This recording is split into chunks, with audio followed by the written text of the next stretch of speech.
Noga Tarnopolsky, our Jerusalem correspondent, joins us now. We still don't know exactly when this exchange will happen. That must add to the anxiety surrounding these swaps. It really does. We don't know, and the family members don't know. And in fact, this entire process has been bumpy and I would say perplexing. These four young military spotters were not supposed to be released right now. The terms of the agreement stipulate that it's civilians first, civilian women, then military women, then the infirm, men over 50. And we just found out yesterday that one of the hostages released, a civilian, released last week on Sunday, when told she was being released, requested that a 65-year-old man, a hostage taken from her same kibbutz, be released in her stead, and was refused by the Hamas captors. So Israel will today release 200 Palestinian prisoners. The agreement does stipulate that Israel will release 50 convicts for every one military figure. Might be worth just mentioning, these were soldiers whose duty was to spot at the border. They had very high-tech devices to be able to visualize everything that was happening at the nearby border.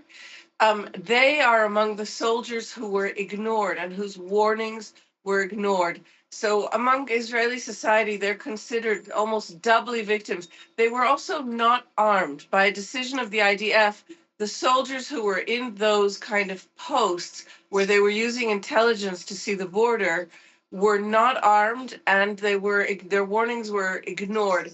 One of these, the youngest one, who's just 19 now after 15 months of captivity, she was a conscript who arrived at the base 2 days before being kidnapped. And the first women released last Sunday. Do we know anything more about how they're getting on? Well, two of the families of the three women released released last week, posted videos basically thanking the public for their support. I do think it's worth mentioning neither of the families thanked the Israeli government. There have been blatant, open tensions and recriminations between the government and the families of these hostages. And we saw, we saw the release hostage in one of the videos, just a very sweet kind of family wishing everyone a happy weekend, a good Sabbath, in which we saw the release hostage, but in the other ones we didn't. And I think it's worth noting, all three of the hostages released on Sunday are still in hospital, and we have not received any updates about their health condition, but there is no current prospects for them to be released from hospital a week later.